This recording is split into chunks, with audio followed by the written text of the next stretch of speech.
Today, we're going to ask the important question. Is there such a thing as a cheap V12 luxury car? And if there is it worth it?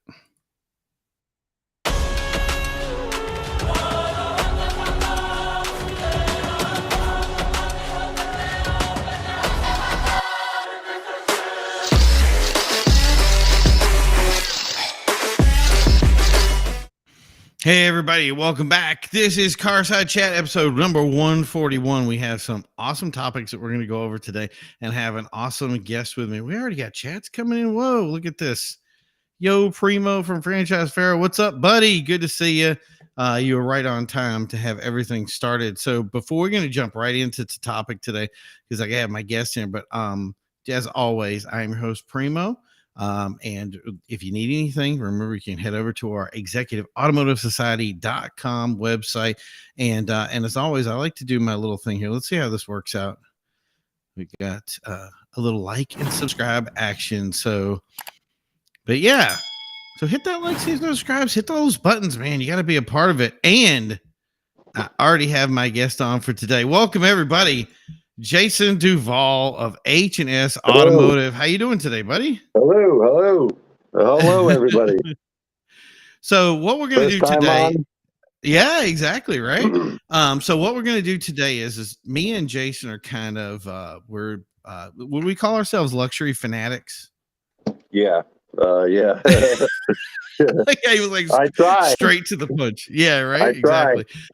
But one thing is we have this very bad addiction, and that is to certain luxury cars, especially older ones that have V12 engines. And I'd say kind of the executive format style of car. So we come from two different areas here. I had my S-Class. I had a 740, which, it was okay, but nothing compared to what you have, which Jason and H&S Automotive, his whole big passion right now. If you go over to his channel on YouTube, which just started up, by the way, you're going to see him working on a 750. How about we do this? How about you explain that vehicle to us and kind of tell us exactly what it is and what the big deal is with it? Okay, so we got my little folder here. The car, can you guys hear me good? Yeah, you can hear perfect. Perfect. There she is. So there's the car.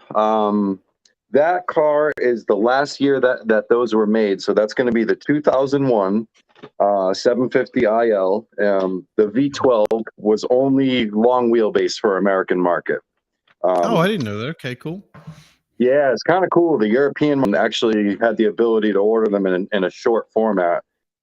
So that's I think to me, that super cool car would be like that's really like, I have like this whole brain bucket idea, but I'm going to try to hopefully someday acquire a good enough short chassis, a donor V12, and then 6-speed a short V12. So just kind of take the M Sport V8, which was like a real tight car. It really felt a lot like an E39 Sport, a short E38 Sport with the M pack. You get the thicker sway bars, you get the high stall torque converter, the sharper diff. So I'd like to try to maybe not add, bar the diff, but just do a V12 short wheelbase with a Getrag G, which is the same transmission as the 540 or the E38s have them too. Got it. So that would just be like a cool car, I think, because I haven't seen anybody do that in America yet. And I think it needs a 6-speed. I've never heard of it. Right. Yeah. Anytime you're going to convert something to manual, you've got my attention. Exactly. Yeah. I've been kind of toying with the idea's current car, but everybody I talk to says, don't ruin it, keep it classy factory. So maybe I'll, I don't know, but I am hunting for another E38 with an M73 V12. So hopefully, even if a long wheelbase, I would love to 6-speed swap one real soon. Well, this is the problem I have with everything I buy. Like, I like buying cars that aren't perfect because I feel like if I want to lower them or put an exhaust or tear something out, Yeah, that's beautiful. We've So got the do you original feel window like, sticker oh, that's awesome. to the Check it out. 750. So there we go. Yeah, So this is the 2001 original 750IL. sticker. Yep, this was, I figured I'd save for the show today. Not many people have seen the channel, haven't seen this. No. This is cool because it's peel. It's actually still peelable and stickable. No That it way. still is. Yeah, there it is. So this is 22 Dude. years old, I guess. So I'm happy to have this. This came with the car. Yep. It's got some stains on it. Yeah, that gives it character. Yeah, it's super cool. It's like an old map, you Yeah. know. It's it's got stains, but it's got some of the ink has been. So I would love to see if I can find someone who can perhaps scan this for me, replicate it. Yeah, there we go, and then maybe replicate it so that I could frame it. It's cool to have. The quality's not perfect because of I think some of the apps out there kind of degrade the quality of our stream a little bit, but I hope you guys can see enough of that to really get a good look at it and like absorb what's on it. It's pretty cool. Okay. So the base one, can you give me full screen real quick? Yeah. Just so I can see. There we go. 92,000. It's Schwartz 2, which is in America just jet. This had just a jet black on sand beige special. The only real extra was the anti-theft glass. There's basically 3 levels of factory glass. One level is going to be the regular glass, which is just there for sound deadening, and basically that's it. And then you get another dual pane, which is anti-theft, which is basically shatterproof. So if anybody comes up to the car, and they're not going to get in. Commonly mistaken for bullet. A lot of people that don't know this, they'll say, "Oh, it's a V12, it's bulletproof." It's not. The bulletproof E38 actually going to give you like no sunroof. The rear windows roll down. There'll be no button there. It's a fixed window. The driver's windows do roll down, but they have very expensive window motors, and I believe they only go down about this much. And it's it's about a half-inch thick. But I just have the medium. Yeah, it's crazy looking when you have them. Yeah, and so what happens is like they delaminate. There's like a film in the middle, the brake resistant film, and it, and then you get out of it eventually becoming a safety thing. So my car swapped, so I had to find some V8 glass. It wasn't too hard to find, but weight reduction, a little better on fuel. So, but that glass is very heavy, so it was a real pain. I had to do every single had to be done. Even just the stock is about a half-inch, almost thick, and it's super heavy, super heavy. So I can imagine. A little better on fuel now. Losing. So I wanted to go back to I wanted to go back to that other question real quick. Is saying so given the opportunity, do you like going aftermarket with everything, or do you like trying to keep it as original as possible? This car I really tried to super factory. I kind of I didn't really cut any corners as far as that goes. Like I was ordering parts. It was FC in Connecticut, of Bav Auto in New Hampshire. I'm a huge fan of them. They actually just restarted a new movement. You can find them at bimmers.com. A friend of mine, I'm familiar with, Alex, gets started with other stuff. And what I believe they're doing is like parts same day. I think it may be at a little bit of a premium, but need like rare, hard to find parts. Do believe they've somehow, and this is for BMW and I think Mini. I'm not sure if Mercedes and Audi are in there yet, but I know that was the direction they were trying to go with this new thing for bimmers.com. So, but since they went under, now for me it's just FCP. I had a good service Vimmer World. They treat just they sometimes, and the shipping, I will say for BMW people, Vimmer World has some excellent shipping. I'm not sponsored by them, not affiliated with them, whatever, but they have some excellent shipping options. Many. So if you got to get something quick, and you're on a car or something like that, those guys sometimes they may have what you need. So I did. So to answer the question, I tried to keep it OEM, everything factory, whether it was used in Germany or Lithuania, and I had to wait 10 weeks. Everything, or junk in New England. Everything factory for me, except for a few small things like Angel Eyes. Well, you have to get that, right? You can't get those. Yeah, you can't factory. Right. So I had to suck it up and eBay, China, though. But right. So one of the things that these people talk about, and everybody comes up to me all the time, because like that was the beauty of when I bought my first S600. It was $100,000 car. I spent probably $11,000 to get that car, and I didn't spend anything. What's that? What? It was the desert sand. It was like a desert tan. So it's like a tan color, but it looks desert. And I had the matching interior to go with it. Nice. Yeah. So, but that was the thing is it was, so you spend $11,000 and you get this nice V12. And I think everybody gets excited about that. So if they were saying, hey, I want to get the BMW version with the 750 and get the V12, how much do you think they'd be paying to get a car like that? Well, for an E30, kind of strange. So those two cars, I feel like, and so it was almost like I feel the true to the E38 may have actually been the 140 Mercedes. Okay. Just because of how much, and then it was like, I think in 99, I believe, was the last one for, I'm not sure. I think it was 98, 99 was the last of the 140. Yeah, I think it was, 99. So I think for like a 220, the comparable car always felt to the Mercedes S600 220 was the 760, the E65, E66, which came out in 02, late 01, they started rolling off the line.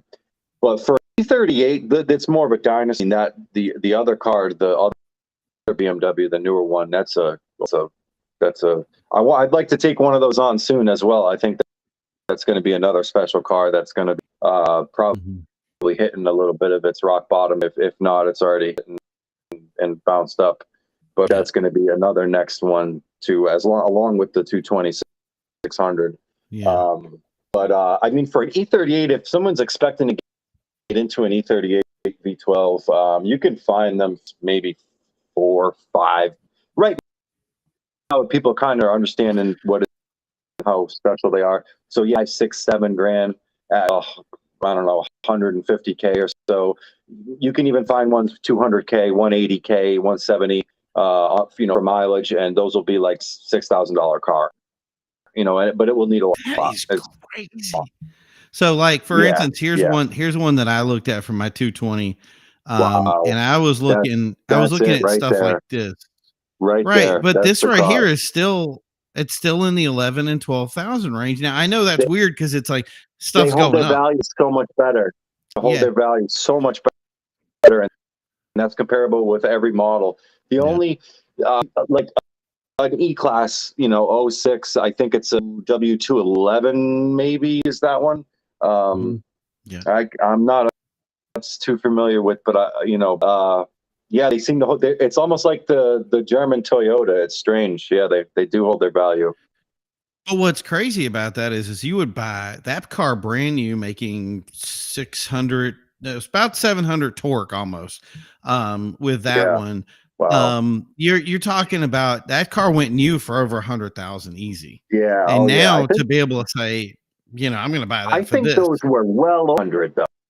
Oh yeah, they did. For the S's, I think they may have been up in like 1.8 in the mid 2000s or so. I'm not sure, but I wouldn't be surprised. The S600 for the 600 model just went a little bit over 100,000. Wow. Okay. I forgot I forgot the number for the S65. That was obviously more. Okay, but the idea of paying that's what I was thinking that's of. the one you're thinking of. Yeah. Yep. But let's compare some other cars out there too. For instance, like an 08, 09 Bentley, for instance, a car like this, those cars, I've seen them as low as like 40,000.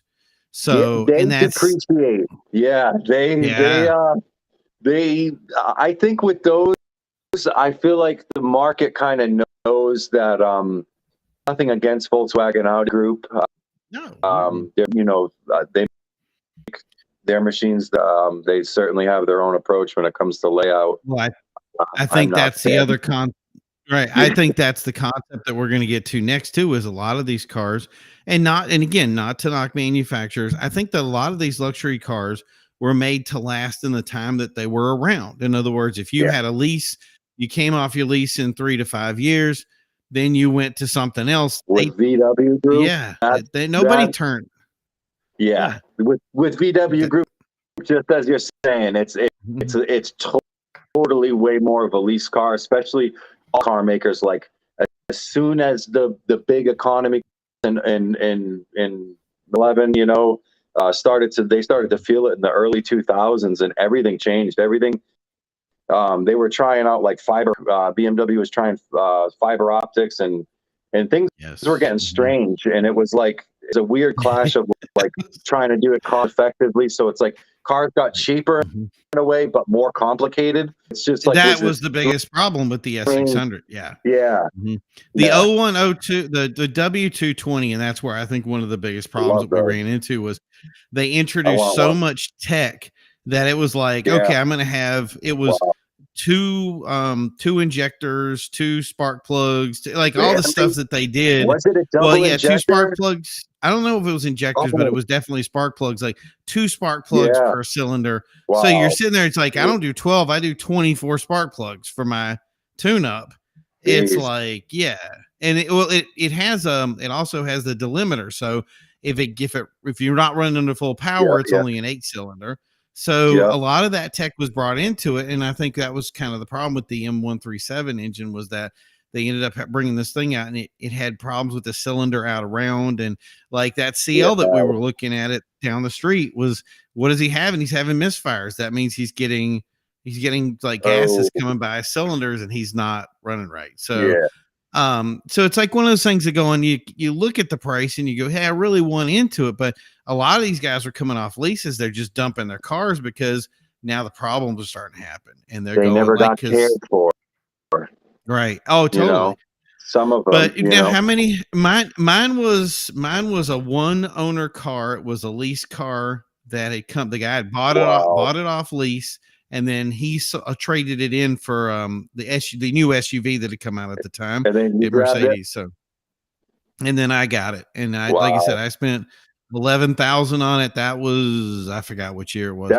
But right for your buck, if you're the type of person that has, let's say, 16 grand or something, you're like, I want to get a car of those for 10. So, throw a few dollars at it. You don't have to. But wow, what a lot! That's a lot of car for 1,000. Jeez. So how many owners? How many did your 7 Series have? When I grabbed this new black one, got rid of my previous one, which was a true one. I was the second owner, and that was in Rhode Island. Its whole life. Car was a time capsule.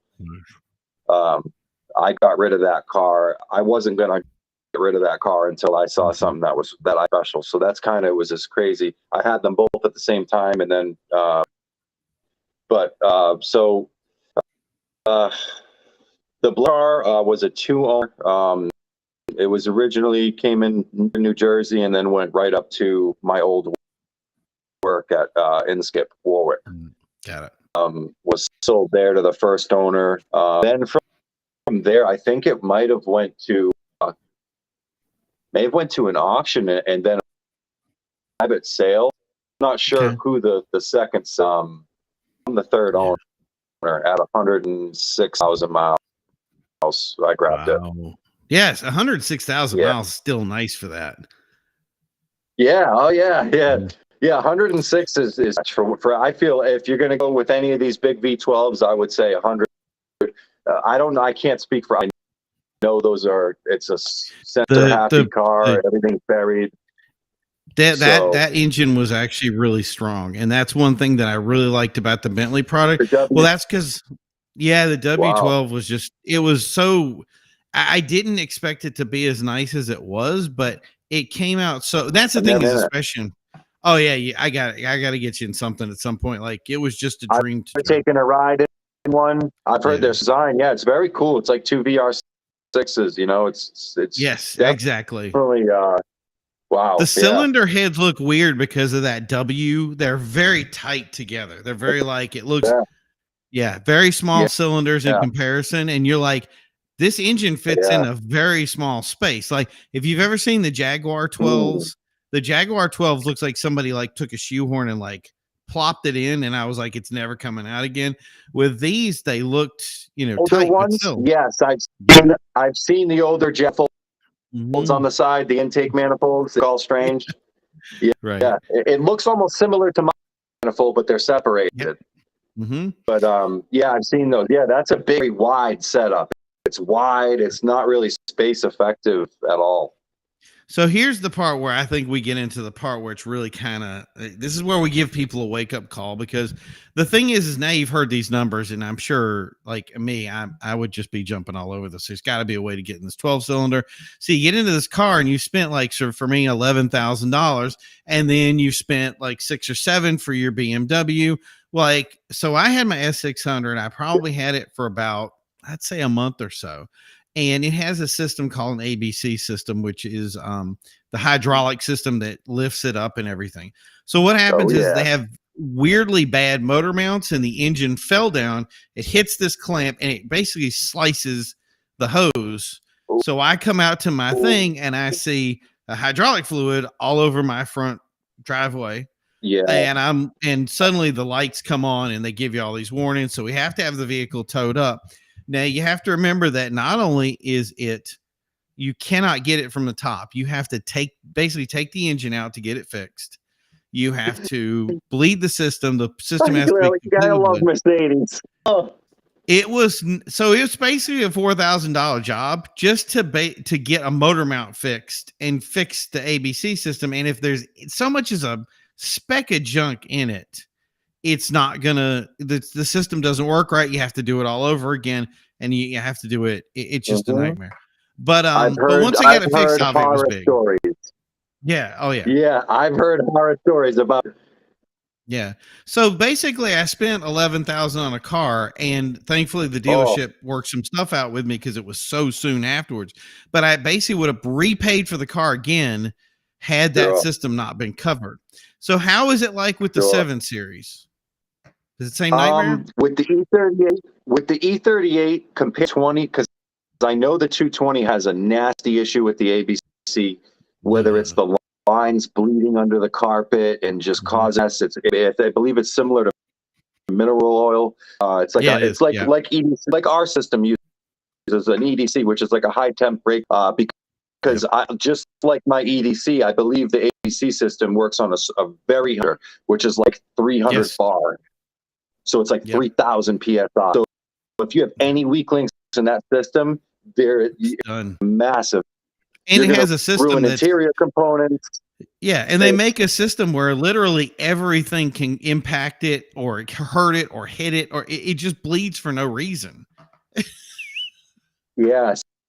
So and that I feel is the major of that car, because otherwise I've heard that's a wonderful engine and transmission wise. I've heard pretty stuff. It's just that ABC, and then just things expensive. You know, I feel the E38 doesn't compare to the 220, so it's so in that respect, to answer your question, the E38, I feel is it takes a lot of money to bullet parts. Are hard to get, and people don't get knows that now. So now the parts are there's a it's almost like the 8 Series guys. those an 8 series 4850 taillight used, talking $1,000 sometimes. Play for one of those 8 series, yeah, because it's just availability of parts is non-existent. 3D printing parts in the 8 series community to kind of, I mean, it's crazy. So the E38, like, no, I feel it's not because it's a much more simple design. It's archaic. Right. It's a 1989. It's a 2-valve per cylinder engine. It's a single plug. It's a fairly low compression for a BMW engine, especially. So there's a lot of good things that it has going on its side. It doesn't have chain guided issue. It's a single overhead cam BMW, which was a direct head cam with Vanos, which was bimming on intake. The V12 has none of that. It's got no Vanos. It's a single overhead cam. It basically suffers from 0 time and chain issues. The oil pump bolts are known to back out on their own, just like all the other BMW engines. Yeah, M60s, M62 V8s, M52s, M54s. Oh yeah, yeah. You mostly see it at like high RPM if you're really beating on it. Right. You know, if you're really spinning that engine. So common, good thing. I've seen V12s. I've seen M73s. I have a friend right now on my V12 chat. He just had to swap engines because he had an oil light flashing and he had bolts in the pan, you know. So you know, then at that point he's checking his oil. He's got glitter in his oil. So an engine for this car, M73 V12, a facelift engine. It's like a $3,000 engine sometimes. So from the junkyard. So you got to. Well, that's, you know what? Come to think of it, the 3,000. I mean, there's a lot of engines today that if you bought new, you'd probably spend 3,000 if something went bad. It's just the idea of, that's the thing that I tell people is that, like, we're going over different things that are technical that people don't realize. For instance, like with the Bentley, for instance, you get a car like this. That's a very technical car. Yeah, you're gonna have, the funniest thing is they have headliners, they have window drafts, and the other thing is that their self-leveling system, I don't know what it is about it, but it just sometimes doesn't work. So you get these cars and you see them all the way to the ground, and somebody goes, "Well, what's wrong with it?" The system has gassed out, and you have to get all that fixed, and it needs to be repaired. If you think about some of the older Bentleys, they have I want to say it's a steel. Those older ones. I like those older ones. What? The hydraulic systems, the hydraulic systems on them are so weird. So if you get them done in the wrong way, you have to replace that whole system. That's a $12,000 fix. So, and I've seen people get the bills for those. And not only that, but finding one that somebody has taken care of it to make sure it's not, you know what I mean? It's hard. Right. And then the idea of when you press the brake on it, it's very, that hydraulic it takes a lot to get, because it doesn't feel like it's working. Like you press the gas and it's like, I'm still moving. Like, what's going on? But it's once you get accustomed to it, it's a lot easier. You know what I'm saying? One of the things that we're going to run into, and that's the problem that I see with you're looking to get into something like some sort of V12, or especially any kind of luxury in general, is not only do you have the typical problems that the cars are going to have, but you also run into this shortness of part issues. So now every time you want to get something, it's even worse with the W220. It's an engine that was only made in was it 2000, 2001? I think 2002 was the latest. Just a couple years. Yeah, before they threw the twin turbo at it. Right. So if you want an engine like that, I mean, I've seen them listed for $30,000. Yeah. So people are like, you know, and so like my friend had a CL600, and he had the because it has the electronic level for the oil in it.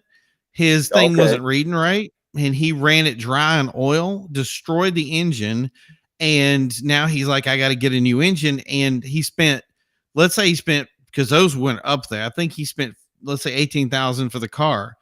It's going to cost more to get the engine replaced. So where are you going to find? And I'm sure you could, if you looked hard enough, you might be able to find an engine for $4,000 or $5,000. But that's the thing is you're stuck in this. Total. Yeah, and you've spent all this money, and now it's like you still owe the bill. Like see, luckily enough with some cars, they can basically total them out.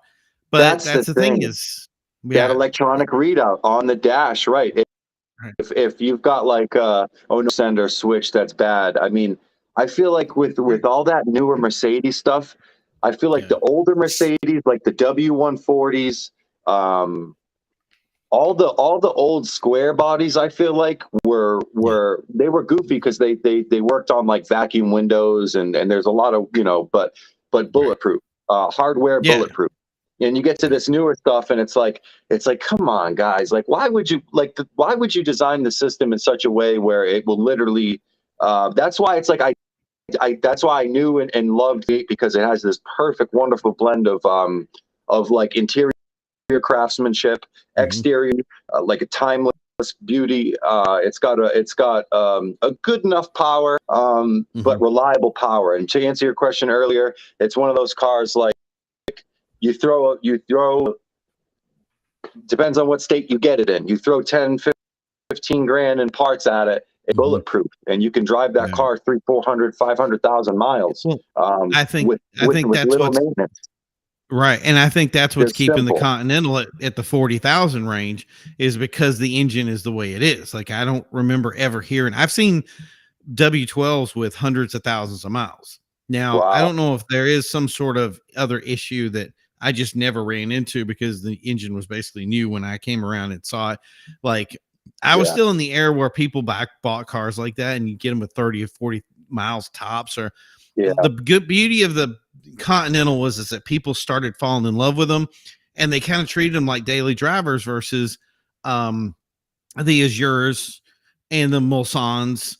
Those cars were still considered very, like the Rolls Royce, for instance. It's the same thing. Like, even if you got it done, you don't put a lot of miles on it versus like the Mulsanne. But a Bentley Continental, when you're like, hey, you paid $100,000 for it, and now with 30,000, if it's like just a headliner and just a window, you kind of go, hey, maybe it's worth spending that money,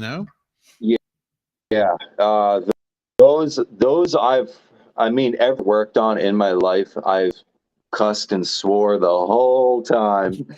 I'm telling you, any technician that's watching this show, if you work on Audis, it's because you love them. And that is it. Right. Because every time I've seen it, I look at, I'm just like, why would you do this to us? Why? Right. Everything's jammed, sandwiched, like, okay, for instance, for like a ho-hum regular A6, like an 11 or 10 A6 or whatever sedan, just a belly to take off to do oils.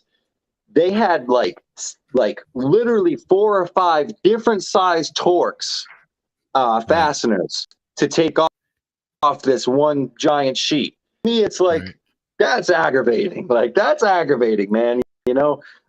Where like every BMW I work, like, oh, I get it. Awesome. That's why they did it. It's just, so here I am. But yeah, Audi is the strange one. Yeah. This is the one I want us, because that's the thing is, and it's a little off from the V12 topic, but the Audis, and I want to say it's the S8 or it's one of those, basically their luxury model. They have the 5.2 V10 motor, which is the same as the Gallardo motor, which I'm like, we got to do a little bit of research on that down the road and see what those are like. I bet they're not as bad as you think.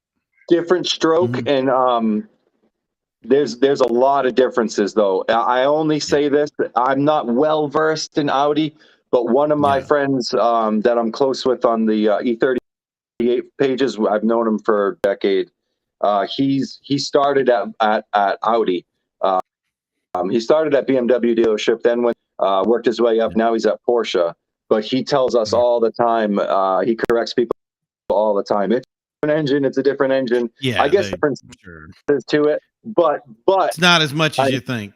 Yeah, what the funny thing was is they so funny that there was a big thing. I know exactly how that V10, it was, so the exact V10 that they were making, I want to say it was in 87. I used to know the name of the actual engine number and everything from where it was designed, but it's the same design that's been, all these engines were all coming from Germany. Yeah, it was all the same. Yeah, sure, they're going to change certain things to it, but the architecture to it, that kind of thing, you almost go, okay, so let's go in there and find out what's the difference. I think that would be a good goal for us down the road, is to say, okay, so let's get that the Lambo engine and put them together and see what the difference is. I know there is material that they do differently, but it still comes back to the idea of it's got to be the same underneath. You know what I mean? Yes. I believe it's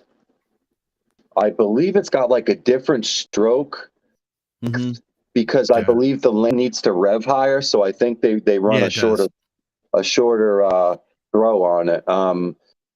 Just, it's interesting though. It's interesting to see basically take this, and because that's the strange that's good at, and that's what they did, and that's why they took over the world, was because it's platform sharing. They're the masters of being able to disguise and kind of like evolve one singular form that was designed a decade ago.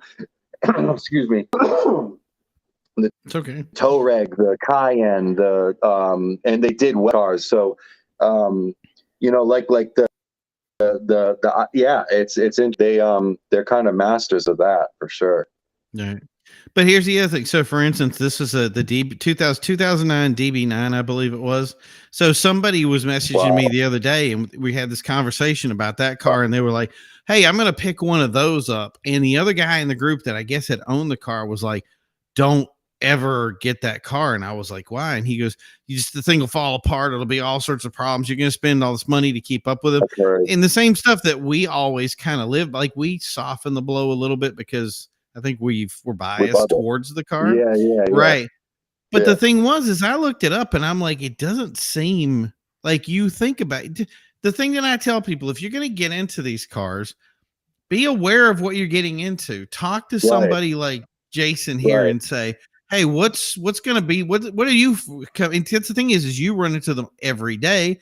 You know what it takes. You can repair it. And I think that's the other thing is it used to be so for instance, if I bought an S600, I'm not going to trust anybody but the dealership to work on it. And that I know that's incorrect information, but it's like, if I don't have a Jason in my life to say, hey, we're going to fix this stuff, don't worry about it, I'm actually going to do it. There's been shops that I brought the 740 to when it had a seized caliper, and they said, yeah, we're just going to change the rotors on it and do it. Like, you guys messed it up. Like, you're not, you know what I mean? So it's like yes. You got to find people that you can trust. Into it. Yeah, you got to be into it. You got to. And it's not like every other car out there. So somebody will say, hey, I'm a BMW guy. And I'm like, yeah, you work on 3 Series. You don't work on the 12. You don't work on some of the specialty brands. I mean, that's the thing is, and not to go too in detail on, but my S600 was destroyed in the shop. Like, it was covered by the shop because they did the damage to it that ended up causing it not to run. And it was electrical. So it was like, that's the thing that you kind of run into, and you have to kind of expect to say, sure, there's problems, but you know what I mean? Just know where you're going, how much you're going to spend. You're going to spend a little on, you either spend a lot in the front and then a little bit in the back, or you spend a little in the front and get ready to get hammered in the back. Precisely. And that really is if that was ever German cars in general, let alone when you're messing with the absolute flagships, it's never been said true. Yeah, you're better off getting a certified pre-owned sweetheart from a dealer, certified 60 something thousand miles, a 5-6 year old car, certified pre-owned extended warranty, and even the dealers, they're not going to like putting extended warranties on used M5s, used M6s. I can tell you that. I used to work there. They don't do it. It's very hard to do nowadays. The warranty company of mine had a heart attack when they even found out I wanted to do it. And the only reason is because, like, I think because I worked at a dealership and it's called packing a car. I put money into it so that I knew if something went wrong, which something did, there's that money that went into the car to say we can take it out of that so that I could soften that blow. And sure enough, it did. It was what would paid for getting the car fixed because it was under warranty. But yeah, like I said, those guys, they were not fans of it. Banks we're not big fans. So like, if you're looking to get financing on one of these cars, yeah, that's another one is the bank. Yeah. So that's the thing is if you're looking to get something that, and I tell people, buy it with cash. I know that sounds weird. Make sure you have some sort of warranty that can cover it. But if you've paid for the vehicle, you're not into a problem. If it does go south, which it can go sideways anytime, that's what these things do, that you're ready for and you know what you're getting into. But, and this is the thing that I need to really add here, and I'm going to ask you because I think this is it. What's the experience like to own a 740 Li? Is it like anything you've ever done? So for my car, the V12 or the V8? I'm gonna do it for you. I'll tell mine afterwards because I know how I felt. But yeah, you go for you first. How's that experience owning it? I've had I think it was so I started driving E38s in 2010. And that was daily. So that was when my daily, actually, no, I can't say that. It was before that. So I think it was around 2009. I got my first, short wheelbase 95 V8, but, haven't had a lot of V8s. And then I had the Unicorn V8, which was a one owner. That car was purchased at the place that I was working at. I had a customer come in on a trade-in and the dealer didn't give him enough money, and I ended up being able to buy the car off him privately. So that car was heated garage. That 740, that was a 2000 740 IL V8 M62 TU, 4.4 liter with Vanos variable valve time. And that's a long wheelbase car. It was Titan silver on black, and it had 53,000 miles on it. And when I say this car smelled like the day it was purchased, the leather smell inside of this car, that's what's so special about the older BMWs. I can say that that's just not the same anymore. They don't use, I don't know if it's the leather, if it's the semi-aniline. It's something in the leather. So that car, haven't had basically the most perfect cherry V8 car. I mean, this car, I'll have to, I wish I had pictures ready for you guys. But what was it like? What was it like to drive? The V8's great to drive. It just haven't had the V12 now. Now knowing what I know, I would never probably. Well, I would buy a V8 just as a daily. Maybe a short one only. I wouldn't want a long wheelbase V8. It's just too big of a car. It's too cumbersome. It's just too much of a project to go anywhere of a short distance. But the V12 for sure. So yeah, to answer the question for the E38. It's the V12. That's the one you want. It's the real E38, in my opinion, what it was supposed to be. Put it on some M parallels, refresh it, give it everything it needs, and then some. And man, that car, it's just so simple. It's so solid. The electronics are fairly simple. It's just such a sweetheart of a car. It's just, I can say that car does not like to be rushed by anyone. It likes to go throughout town at its own pace, at its own. The transmissions can be a little, that's a whole another topic. I've already had that problem. So yeah, I'm good. That's what got rid of my 740 was the transmission. So exactly. And now, the V12s munch on them a little harder. So the V12 tends to kind of just munch trannies for. This is why we're going manual. This is why we're changing. I know. That's what I want to do. Then I got everybody and their brother saying, please don't. You restored that car to factory. Don't do it. Don't do it. So in the next few months, I'm looking for another V12, V38, same thing. Hopefully, there's a company, a friend of mine, he does the swaps. He's down in Florida, LAD Automotive Designs. But he's the guy to talk to. He handles everything from custom bell housing, welding, fabrication, sunroof deletes on E38, cool. Custom cams in the V12, nitrous. Maybe we can have you get him on as a guest sometime. But he's an engineering student in Florida. His name's Brian. But yeah, so there's a lot of cool stuff you can do. It's just there's not a lot of performance applications for the E38 V12. It's more just bulletproof it, drive it, have a timeless classic that isn't going to give you too many headaches. So my thing, and this is what I said. So somebody said, you bought this S600. What was the driving experience like? Why did you do it? Why did you risk everything? And I said, you got to drive it. The car was 1 in a million Like Wow. I've driven this Bentley, I've driven the Continental, I've driven the Rolls. About the only thing I haven't driven that Aston, so I couldn't be able to put that in comparison. But that's the thing is for everything out there that you would call uber luxury, Jaguar, you name it, there was a level that those cars got to that nothing else out there. You know, you can't compare your Camry or any of that stuff to a car that's an S600 that's making 400, 500 torque. Yeah. This thing is driving itself. Like, it doesn't matter how heavy it is. It doesn't care. Slow. It's just getting there. Yeah. And it was, but that's the thing is that the older cars of the 80s, like people here float and they feel this kind of like they're on a boat. This thing was very, that's like my car. Right. Yeah. But, your thing was solid. That's what I liked about all of the 7 Series, all the S600s, the Bentley, all those cars. They didn't feel like a boat, but they felt like you were just on this cloud cruising along. Yeah. And the idea of how the double pane glass, the way the interior sits, the smell, the Alcantara headliner, specifically the leather for the 7 Series. If you've never experienced a 7 Series interior with a V12 in it, there's experience that it's not, there's no other car. There's just nothing. And each car brings its own thing to the table that is so exciting. Yeah. That they definitely have their own flavor.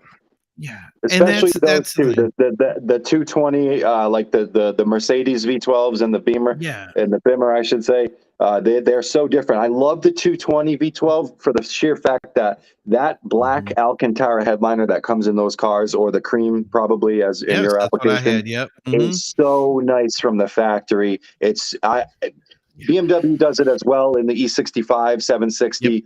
But it's just something about the Mercedes, the fit and finish, the quality.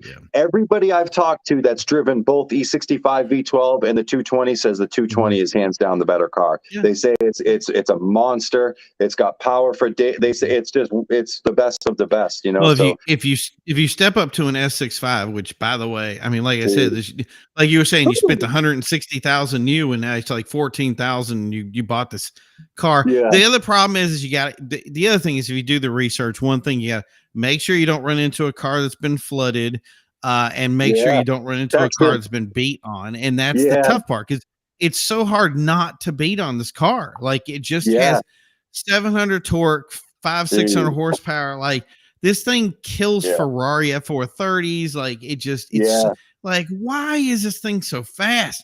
It's so silly, though. That's part of the silliness of these cars. Is like, the first time I drove the E30, even like the first couple of weeks of the V12, I was like, this car's silly. Nobody in the late 90s, nobody needed this car. It's completely unnecessary, which is why it's so funny. It's like, you don't need a V12. There's no reason for me to be having, like, nobody needs that. No, let's just face it. Nobody needs it. So it's like you get to the S600, it's just this brute of a car that does everything for you and then some. And it's like, it's like that's the giggle factor right there. Is that, like, look at, I can smoke a Z06 Corvette with my 6,000 pound. You know, it thing weighs like, it's like as much as a bus. You know what I mean? It's like a school bus, and you're smoking Ferraris. It'll munch any car on the road. And that's the only trick is really, and this is where I say do your homework, is you just got to find the right car. Those cars, you have to be very careful about what you're picking up, because you can get a doozy and you can get an ace. Like, if you get a 50, like mine had, was it 52,000 miles on it? There's not going to be any problem with that car. Like, there's just nothing. And if you don't, and I didn't beat on it. I drove it normally, but like, if somebody drove up and they said, you know, we want to race, which nobody did because they didn't think about it, this thing could just go, and it would go for days. And the thing was, I have my race car, and I'm sitting here driving this thing going like, man, I'm just using this to cruise on my Saturdays and Sundays with the family, putting everybody in the back, and you're driving down the road, and like, I'm suddenly going 80, 90, 100. I'm like, why am I going? It's like, you can't, it just wants to go. Doing 30. Right. And it's no sound, no nothing, no road noise, no, you know, like, and it had the Brembo brakes. It had all the cool toys. It's like, and it just comes with that factory. The Mercedes brakes on those V12s, the Mercedes, I mean, look at Mercedes. I think it's always been curious I think it's cool to me that they'll throw drilled and slotted rotors on an E-Class sport package from '08. Like back then they were doing things like that. Like look at a stock Mercedes front set of brakes. They were doing drilled and slotted rotors, stock factory, so it's like the 600 brakes, man. It's special. That's a crazy car. Now, there's a lot of technology just in the brakes themselves and that braking system itself. Pre-collision tightening, it tightens up onto the rotor. When it senses that there's rain outside, it cinches the pad right to dry the rotor from the moisture. It's insane. It's insane. Well, you know what's next, right? This is what's next. So this is the car that's starting to drop, and that was the thing is people were saying. Yeah, and that was because, like you said, I'll tell you what's really getting us and what's really helping us is that these brands continue to mass produce the Lamborghini SUV, the Gallardos, the Huracans now, all those vehicles. So their stuff's going to come back up, but I don't think the prices for like the SUV stuff, the DBXs, all that stuff, all that's being mass produced, and it's coming back to say, okay, a 2009 Rolls Royce Phantom, you know what I mean? Like somebody's going to say, I'm not spending that. There. Yeah, it's going to start dropping. 0809 Phantoms, and I think, was there a Ghost at that time? Was there a smaller one? No, it's just a Phantom. Okay, later. Yeah. Do you want to know the brand that we don't see drop? The old Maybachs.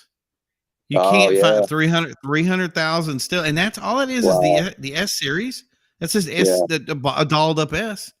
Which I think is hilarious, but hey, it is what it is. I would love to have a Maybach, but it's not. Every time I look at one, it's 300,000. It's never coming. I saw the only one I've seen in person. I was just recently at the German car day. The beginning of the summer kickoff. At the Lars Anderson in Brookline, and I was walking around and I did see one. Like you said, 08, Maybach, and I think it was the 5.7. I think it was just the 5.7S, maybe just even the little one, but it was so wild. It had these, it was still huge Alcantara curtains, like silk curtains. Just looking at the glass, you could see that. Just looking at the stock factory tint, the tempering on the glass was so special. And it was just crazy. It was like UV glass, just all the way around the vehicle, not just on the front windshield like these other 7 Series or, this stuff is special, So looking at that car up close, I'm like, wow. The old school The funny thing was that car didn't sell very well, but all the real old school luxury guys, they were between Rolls and they were between Maybach. But it was so funny that I never heard a negative word about the car. Like I think it had the M275 engine, so it was using the turbo motor. You had that was a much better motor. So you had all the power on tap. Wow. But so that's the thing is I don't know what's going to happen because now Rolls and all these brands are going to start moving back to electric. So it makes me wonder if maybe these cheap cars, here's the opportunity to get involved with one before it starts climbing back up because there's so few of them. Mm-hmm. Exactly. Very well said. I think, and I agree with that. I think if there already hasn't been a bottom, it's coming soon, it's definitely right around now. Well, just especially for those that newer echelon, like you're saying, the 08 stuff, the mid 2000s V12 cars, those are what a V16 Cadillac is to us, an older V16 Cadillac that is now worth $3 million. My neighbor had one. Yeah. My neighbor had a cherry red one. His grandfather had it. They sold it for like $3,000, and this was like in the early '90s. They sold it, and that car ended up being just worth a ton of money. But yes, that I think is like these 08 mid 2000s is going to be our vintage of a classic motor car. What's going to be a classic motor car? I think that you're onto something, and especially with your new channel there, because in case anybody knows, H&S Automotive, if you have a chance, go over to his new YouTube channel, check it out, because what I think you have on your hands here is that you're on this new niche of restoring some of these cars. I find it funny, if I go back for old 944 parts, I can get them faster than I can get for like newer stuff. New stuff is 3 months out. I can get 2 days. I get Porsche 944 parts.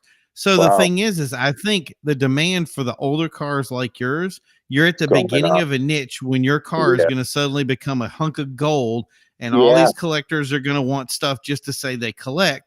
And once that demand comes in for the V12s, it's going to be crazy. So I think you're at the leading edge. So I think this is the thing is somebody asked me, so it's the reason we did the show today. Now I'm going to ask you, do you think owning a V12, one of these old V12 cars is worth it?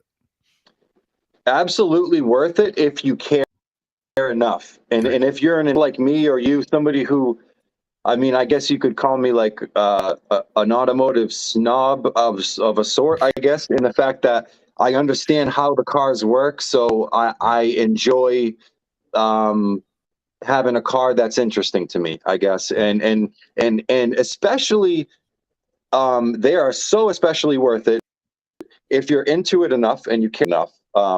Absolutely right there, worth it. You're going to have a wallet in your back pocket.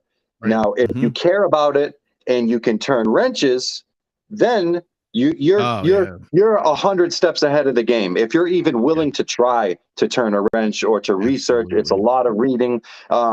The computers and the tools and stuff, that's going to be another hurdle of an investment. But if you're willing to make an investment in yourself, or if it's already something you're comfortable with doing, turn a wrench is something you already do. I think this, like you're saying, any of these V12 cars, any of these special, real motor cars, I'm going to call them, Rolls Royce, upper echelon cars. There may be dime a dozen bottom of the barrel dirt cars, flood cars, electronic nightmares, but I'm telling you, like you said, in the next 10 years, there are going to be none of them. And there may even be sanctions on taxes on preventing people from driving them very often.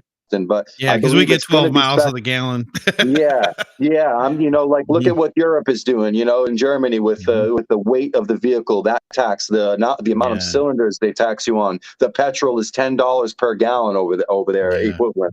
So I mean, these things may happen. Let's try to get it to not. I think we can coexist with the electric, and still have but get into it now. That way you can be grandfathered, because I think pretty soon you're not going to be able to even like this legally, or be able to register a car like this. So get them now if you have the means. If you like I said, if you're going to collect it and put it someplace, this is the time. But I would my thing and my input, and if anybody asks me, this is how I do it. As I said, it's all about weight. So if you buy a brand new car and it's $11,000 and you need $11,000 worth of work, there really isn't the car there to do anything with. That happens a lot with the older Bentleys. I don't think that happens as much with the Continentals. You're going to have a car that you're going to spend the money, and you're going to have like a buffer, and you may have to get over it. But you know what? Do a little bit of homework and don't rush the purchase. These are limited cars. If you do, like you were saying, if you love the research and you put it in, and especially if you're a guy that turns wrenches yourself and you're looking at something that, it's a little bit technical, a little bit higher level, but you know what? You're in for that challenge, and you want something that's collector. Like I said, I would be in another S600 right now if I found the right one. But that's the trick.